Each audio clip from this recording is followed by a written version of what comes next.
সেখানে ধস নামে বাড়ি বসতে যায়।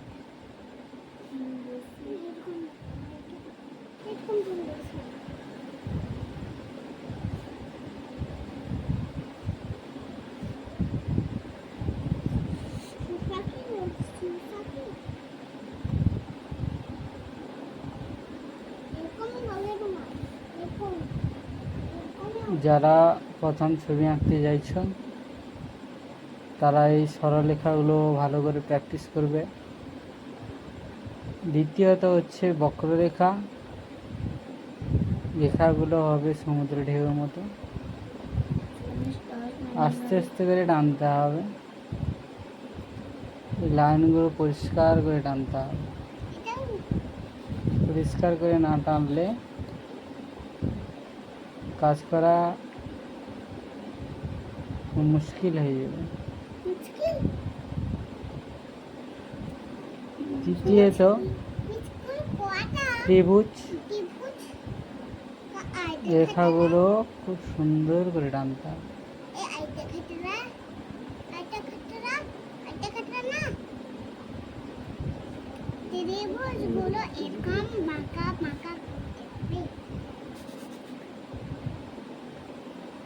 সেখানে ও ধরা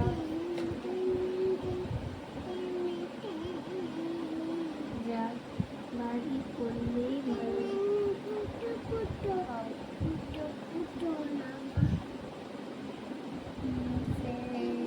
সব মশা আয়ের কাছে সব শুনেছি তুমি পাকা পারি। 4 নম্বর চতুর্ভুজ,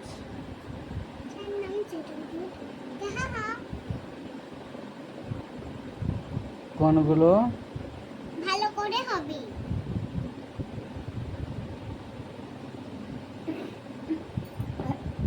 কোণগুলো খুব সুন্দর করে ধরে করতে হবে, কোনোভাবে যাতে কোণগুলো না বেরিয়ে যায়।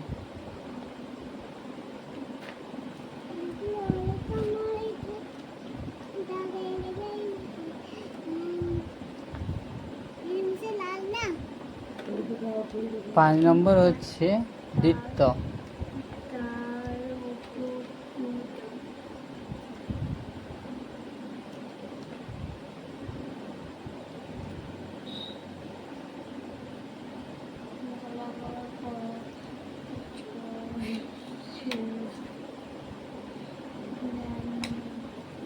এই কাজগুলো, এই 5টা জ্যামিতি ভালো করে প্র্যাকটিস রাখতে হবে। এটা হচ্ছে ফার্স্ট জ্যামিতি, সরলরেখা, বক্ররেখা, ত্রিভুজ, চতুর্ভুজ, বৃত্ত। এই 5টা খুব ভালো করে প্র্যাকটিস করতে হবে ছোটদের জন্য।